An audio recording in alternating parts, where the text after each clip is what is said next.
आकाशवाणी नागपूर. आभाराणी पटवर्धन आपल्याला ठळक बातम्या देत आहे. विद्यार्थ्यांनी आई आणि शिक्षकांचं मार्गदर्शन ऐकत पुस्तकांशी मैत्री करावी, तसंच स्वतःचे विचार शब्दबद्ध करण्याची सवय लावावी, असा मौलिक सल्ला निरीचे प्रमुख शास्त्रज्ञ डॉक्टर लाल सिंह यांनी दिला. प्राध्यापक राजेंद्र सिंह सायन्स एक्सप्लोरेटरी इथं शैक्षणिक सत्र 2026-27च्या विद्यार्थ्यांच्या इंडक्शन कार्यक्रमात ते बोलत होते. यावेळी नागपूर विद्यापीठाचे माजी कुलगुरू डॉक्टर सुभाष कोंडावार यांची प्रमुख उपस्थिती होती.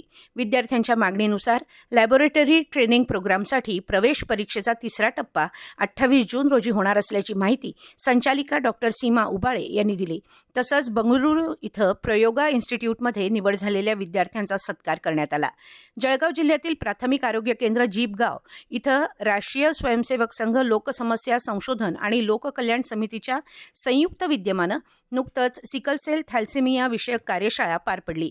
यावेळी सिकलसेल आणि थॅलेसेमिया विषयावर काम करणाऱ्या आशा वर्कर, शासकीय यंत्रणेतील अधिकारी कर्मचारी, नामवंत डॉक्टर, तज्ज्ञ तसंच रुग्ण मोठ्या संख्येनं उपस्थित होते. सिकलसेल आणि थॅलेसेमिया हे अनुवांशिक विकार असून याविषयी व्यापक जनजागृती आणि समुपदेशनाद्वारेच त्यांचं निर्मूलन शक्य आहे, असं प्रतिपादन डॉक्टर धनश्री अवघड यांनी केलं.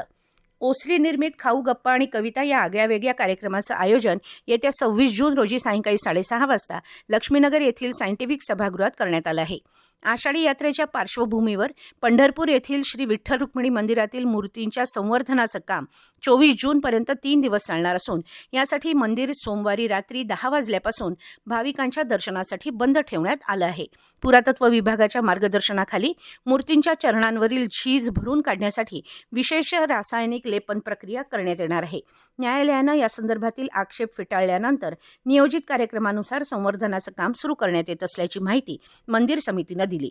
विदर्भात आज वर्धा इथं सर्वाधिक 43°C इतक्या कमाल तापमानाची नोंद करण्यात आली, तर अमरावती इथं 41.2°, अकोला इथं 41° आणि नागपूर इथं 40.6°C इतक्या कमाल तापमानाची नोंद करण्यात आली. याबरोबरच हे ठळक बातमीपत्र संपलं. नमस्कार.